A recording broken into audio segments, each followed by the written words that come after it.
से जुड़ी हुई सबसे बड़ी खबर, सीबीआई जांच की शुरुआत हो चुकी है।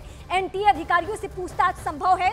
महाराष्ट्र एटीएस की जांच भी शुरू। हजारीबाग स्कूल से पेपर लीक के कई सारे सवाल सामने आ रहे हैं। जांच के दायरे में हजारीबाग का बैंक, लीक माफिया से मिले एडमिट कार्ड, नीट पीजी की आज होने वाली परीक्षा भी रद्द हो चुकी है और 1563 छात्रों की आज परीक्षा हो रही है। एनटीए के डीजी हटाए गए हैं। ये एक एक बड़ी खबर हम आपको बता रहे हैं कि अभी तक नीट एंगल से क्या क्या डेवलपमेंट है। नए डीजी को जिम्मेदारी मिली है।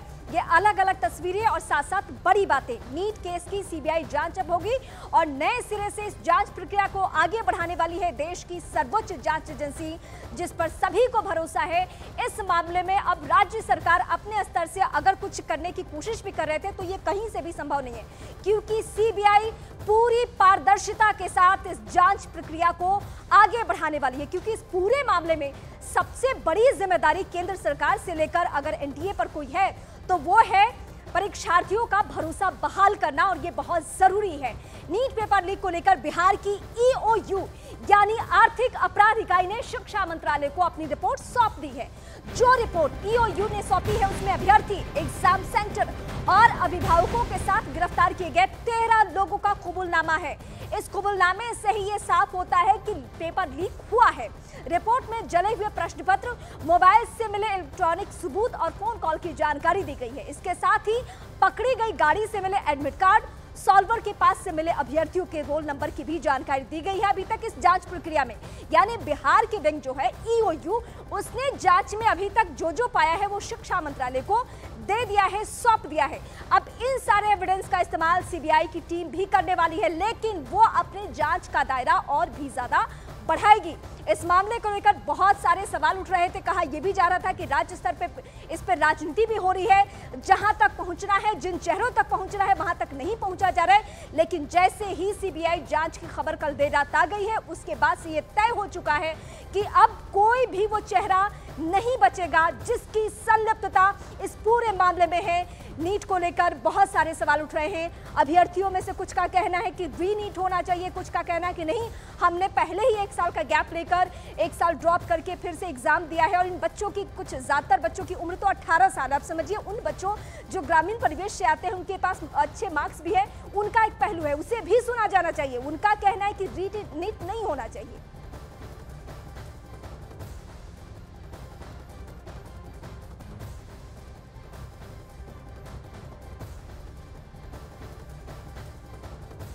पेपर लीक मामले में सीबीआई को जांच सौंपने का फैसला ले लिया गया है। सीबीआई बहुत जल्द नीट एग्जाम पेपर लीक को लेकर केस दर्ज कर सकती है। शिक्षा मंत्रालय ने सीबीआई को जांच सौंपते हुए कहा है, कथित अनियमितताओं, धोखाधड़ी, फर्जीवाड़े और कदाचार के कुछ मामले सामने आए हैं। सीबीआई इसमें शिक्षा मंत्रालय की शिकायत पर नया मामला दर्ज कर सकती है और राज्यों से मदद ले सकती है, या फिर राज्यों के केस को टेक ओवर कर सकती है। बिहार, गुजरात, महाराष्ट्र की पुलिस इस मामले की अलग से जांच कर रही है। राज्यों की पुलिस ने कई कैंडिडेट, सॉल्वर और अन्य आरोपियों को गिरफ्तार भी किए हैं। उनका कबूलनामा भी सामने आ चुका है। सीबीआई बिहार और गुजरात पुलिस से केस फाइल मांग सकती है। सीबीआई नीट पेपर लीक के सोर्स का पता लगाएगी। अब इस मामले में जांच का दायरा बढ़ सकता है, क्योंकि सीबीआई का अब दखल हो चुका है। सीबीआई नए सिरे से इस जांच प्रक्रिया को आगे बढ़ाने वाली है।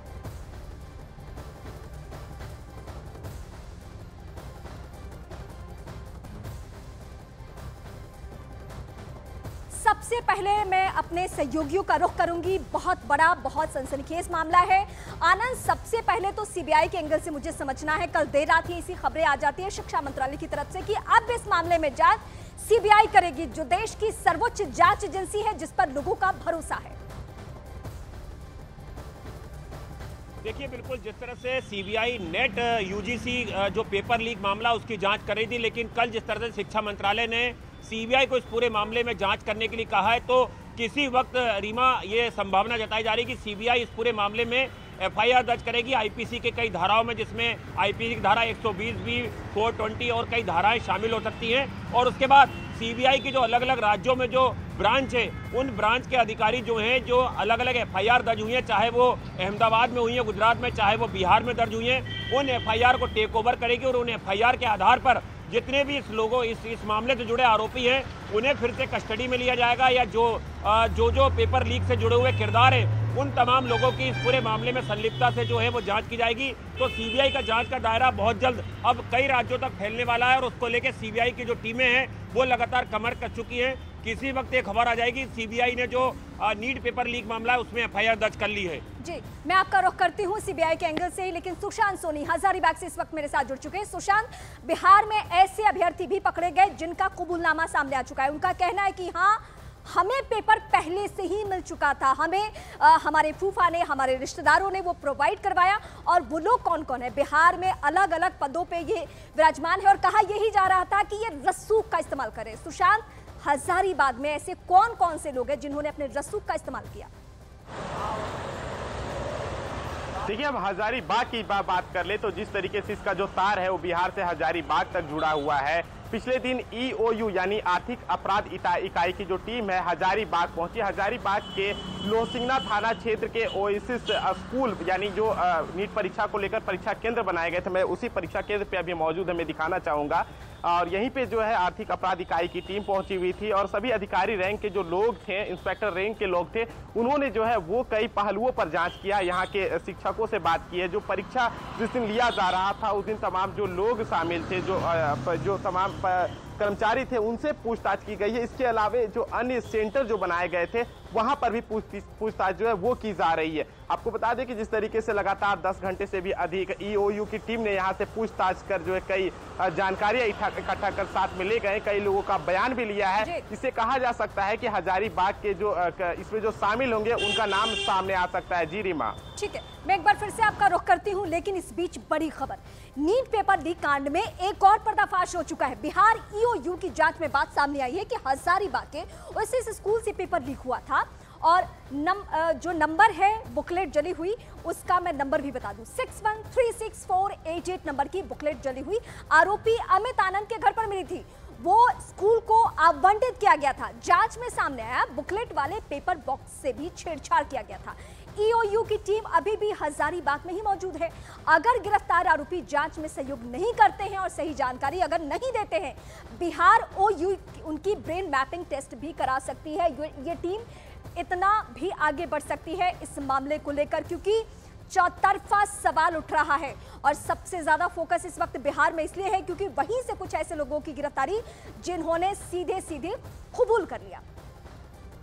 सूत्रों के हवाले से बड़ी खबर इस वक्त एक और मिल रही है। नीट पेपर लीक मामले में 3 दर्जन से ज्यादा एडमिट कार्ड, आधार कार्ड, पैन कार्ड मिला है, जिसकी जांच भी की जाएगी। इन सभी एडमिट कार्ड की डिटेल्स खंगाले जाएंगे। जरूरत पड़ने पर उन अभ्यर्थियों से भी पूछताछ की जाएगी जिनके एडमिट कार्ड हैं। अभिभावकों से भी पूछताछ हो सकती है। ये भी एक एंगल है जिसके बारे में हम आपको बता रहे हैं। अगर किसी ने चोरी की है, अगर पेपर लीक की घटना में कोई शामिल रहा है, चाहे वो कहीं भी छुप कर बैठा हो, कितना भी बड़ा रसूख हो, बचने वाला नहीं है। अभी तो ईओयू की जांच के दायरे में आया है। जब सीबीआई एफआईआर दर्ज करने वाली है, जब सीबीआई राज्यों से सारे डिटेल्स मांगेगी, तो नए सिरे से जांच प्रक्रिया को आगे बढ़ाएगी। तो आज से इस जांच प्रक्रिया में तेजी आप देख सकते हैं। सीबीआई के हवाले से जो खबरें मिल रही है, जो सोर्सेज बता रहे हैं, सारे डिटेल्स इकट्ठा किए जा रहे हैं और उसके बाद जो गिरफ्तारियां हुई है, किंगपिन कौन है जिसकी भूमिका सबसे ज्यादा अहम है, जो मास्टरमाइंड की भूमिका में न सिर्फ नीट को लेकर बल्कि देश में अलग अलग राज्यों में भी और देश स्तर की परीक्षाओं में भी जो पेपर लीक की घटना आजकल बहुत कॉमन हो चुकी है, उन तमाम पहलुओं को देखते हुए जांच प्रक्रिया आगे बढ़ाई जानी है। मैं संदीप बोल का रुख करूंगी। सीबीआई जांच का दायरा आगे बढ़ा सकती है, सबसे भरोसेमंद जांच एजेंसी। मुझे आपसे ये समझना है, क्या सीबीआई की शुरुआती जो कोशिश है वो सीधे किंगपिन तक पहुंचना, या पहले जिनकी गिरफ्तारियां हो गई है, जिनका कबूलनामा सामने आ चुका है, उन पर फोकस करना?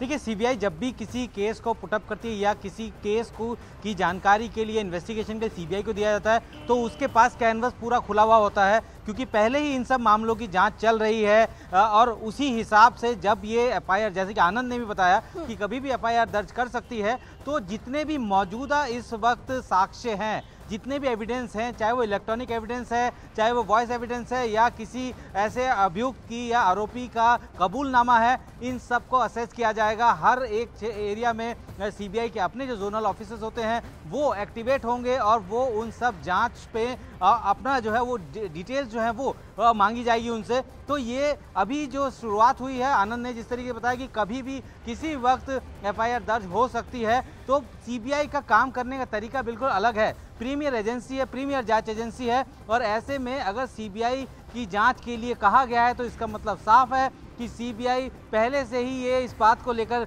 आश्वस्त ज़रूर है कि जितने भी ऐसे डॉक्यूमेंट्स या जितनी भी ऐसी जानकारियां निकल कर आ रही है अलग अलग इन्वेस्टिगेटिव एजेंसीज की तरफ से, उन सबको कंपाइल किया जाएगा और उसके बाद जो उनके जांच का दायरा है वो उसको बढ़ाया जाएगा। लेकिन रीमा, एक चीज़ ज़रूर है कि 3 बड़े ऐसे फैसले केंद्र सरकार की तरफ से लिए गए, वो अपने आप में ही इस जांच और इस पूरे मामले को अब और तेजी से आगे बढ़ाएंगे। पहला, आप एनटीए के डीजी को उन्होंने बर्खास्त किया, हटा दिया वहां से। दूसरा, 7 मेंबर की कमेटी बनाई जो कि 2 महीने के अंदर रिपोर्ट देगी कि कैसे एनटीए का कल्चर या कंडक्ट ठीक होना चाहिए। तो अब ये, और तीसरी जो है वो सीबीआई जांच। तो सरकार ने बिल्कुल एक्शन मोड पर आकर, क्योंकि लगातार सरकार भी चारों तरफ से घिरी हुई थी, परिवार वाले हों, चाहे स्टूडेंट्स हों और चाहे अपोजिशन हो, वो लगातार दबाव बना रहे थे। तो ऐसे में जिस तरीके से एक्शन मोड में इस वक्त सरकार है, वो बिल्कुल नहीं चाहती है कि इतने लाखों बच्चों का जो भरोसा है या विश्वास है या एनटीए के ऊपर जो अब तक का भरोसा था वो खत्म ना हो। तो इसीलिए अब पूरी तरीके से सरकार यहाँ पे एक्शन मोड में है। और ये सारे कदम उठाए जा रहे हैं हमारे होनहार बच्चों के लिए,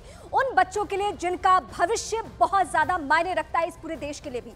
यूजीसी नेट और नीट परीक्षा मामले में जांच की आज नेशनल टेस्टिंग एजेंसी और शिक्षा मंत्रालय तक पहुंच कुछ अधिकारियों से जांच एजेंसियां भी पूछताछ कर सकती है। पूछताछ जांच एजेंसी के सूत्रों के मुताबिक इस मामले की जांच के दौरान नेशनल टेस्टिंग एजेंसी समेत शिक्षा मंत्रालय के कुछ अधिकारियों की लापरवाही की भूमिका भी सामने आ रही है। नेशनल टेस्टिंग एजेंसी के पूर्व डीजी को कार्मिक मंत्रालय द्वारा कंपल्सरी वेटिंग करने को कहा गया है, यानी मंत्रालय इस मामले में उनकी भूमिका समझने के बाद ही उनकी जगह पर तैनाती करेगा। यानी ऐसा नहीं है कि एनटीए के जो अधिकारी हैं वो पाक साफ है और केंद्र सरकार उसमें कोई हस्तक्षेप नहीं कर रही है। बिल्कुल, भले नई डीजी की नियुक्ति हो जा रही है, लेकिन जो पूर्व के अधिकारी हैं उन पर भी नजर है कि किस किस स्तर पे ये दिल्ली से लेकर राज्यों तक फैला कैसे।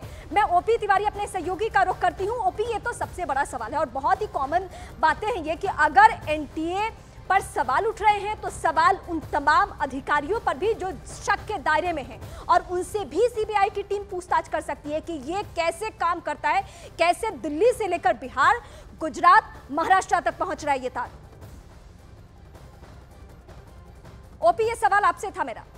जो अधिकारी हैं उनकी भूमिका इसलिए इसमें सामने आ जाती है क्योंकि पूरी परीक्षा का जो आयोजन है, चाहे वो नीट हो या दूसरी परीक्षा थी, उसका पूरा आयोजन जो है वो एनटीए करता है। और एनटीए ये डिसाइड करता है कि किस कॉलेज में कहाँ पर जो है वो प्रवेश पत्र दिए जाएंगे, कौन से कॉलेज को जो है वो सेंटर बनाया जाएगा। ये सारे डिसीजंस एनटीए लेता है और एनटीए इसके लिए एक निजी कंपनी को जो है वो कॉन्ट्रैक्ट देता है। वो एनटीए को नहीं पता होता कि जिस कॉलेज में या जिस स्कूल में वो रखा जा रहा है सेंटर, वहां की व्यवस्थाएं क्या हैं। सूत्रों का कहना है कि अब तक की जांच में बड़ी लापरवाहियां हैं जो सामने आई है। लिहाजा इस मामले की जांच है, चूंकि सेंट्रल गवर्नमेंट इस बात को बड़ा स्पष्ट कर चुकी है कि अब जो जांच है वो जो भी आने वाले एग्जाम्स हैं वो पूरी तरह से फुल प्रूफ होने चाहिए। लिहाजा 2 स्तर पर जांच की जा रही है। पहली जांच जिन लोगों ने पैसे लेके जो है वो एग्जाम को लीक आउट किया है, जिन्होंने पेपर बेचे हैं पैसे लेके, जहां पैसे की भूमिका है उनके लिए सीबीआई और दूसरी एजेंसीज काम कर रही है। दूसरी एक इंटरनल इंक्वायरी जिसमें डिपार्टमेंटल इंक्वायरी भी शामिल है। इसमें एनटीए के अधिकारी हैं, शिक्षा मंत्रालय कुछ अधिकारी शामिल हैं। हालांकि जांच से जुड़े एक आला अधिकारी ने बताया कि अगर जो दूसरा मामला है, अगर उस मामले की जांच अगर इन लोगों तक पहुंचती है तो इन लोगों के खिलाफ भी विभिन्न आपराधिक धाराओं के तहत चार्जशीट की जा सकती है। लेकिन जो डिपार्टमेंटल एक्शन है, जिसमें कुछ लोगों को जो है उनके वेतनमान रोके जा सकते हैं, उन्हें सस्पेंड किया जा सकता है, और अगर बड़े सजा के तौर पर जो है जब अगर पाई जाती है संलिप्तता तो उनको जो है उनकी सर्विस भी काटी जा सकती है। लिहाजा दोनों स्तर की जांच जारी है। और जो दूसरे स्तर की जांच है उसमें एनटीए के कुछ अधिकारी और शिक्षा मंत्रालय कुछ अधिकारियों की भूमिका सामने आई है और उनकी जांच शुरू होगी। जैसा कि न्यूज 18 ने बृहस्पतिवार को अपने दर्शकों को बता दिया था कि इस मामले में कुछ बड़े अधिकारियों को हटाया जा सकता है और उसकी शुरुआत भी हो चुकी है। रीमा, ठीक है, फिलहाल शुक्रिया, लेकिन हम किसी का नाम लिए बगैर अपने दर्शकों के सामने ये तो कॉन्फिडेंटली कह सकते हैं कुछ ऐसे अधिकारी जरूर हैं जिन पर जांच का दायरा आगे बढ़ेगा। सीबीआई की एंट्री हो चुकी है। सीबीआई की एंट्री होने के साथ ही अधिकारियों के कान खड़े हो गए। नीट पेपर लीक मामले में ईओयू ने माफियाओं के पास से 16 चेक, 6 पासबुक, 5 एटीएम कार्ड और ट्रांजैक्शन स्लिप बरामद किए हैं। बरामद हुए पासबुक, एटीएम और चेकबुक से 10 करोड़ रुपए से अधिक के लेन देन के साक्ष्य मिल चुके हैं। ये इस वक्त की सबसे बड़ी खबर। बिहार की जो आर्थिक अपराध इकाई है उसने जांच में जो आगे बातें की है, जो सबूत उसके पास है, वो इस वक्त हम आपको बता रहे। एटीएम, चेकबुक 10 करोड़ तक का बिहार ईओ ने 16 चेक, 6 पासबुक बरामद किए हैं। इसको आगे भी बढ़ाया जा सकता है। 5 एटीएम कार्ड और ट्रांजैक्शन स्लिप भी बरामद हुए हैं। पैसों की भी क्या लेन देन, पैसों के भी लेन देन के जरिए ये पेपर लीक का पूरा मामला हुआ है। ये सवालों के घेरे में है और इसी सवाल के साथ आगे बढ़ेगी सीबीआई की टीम।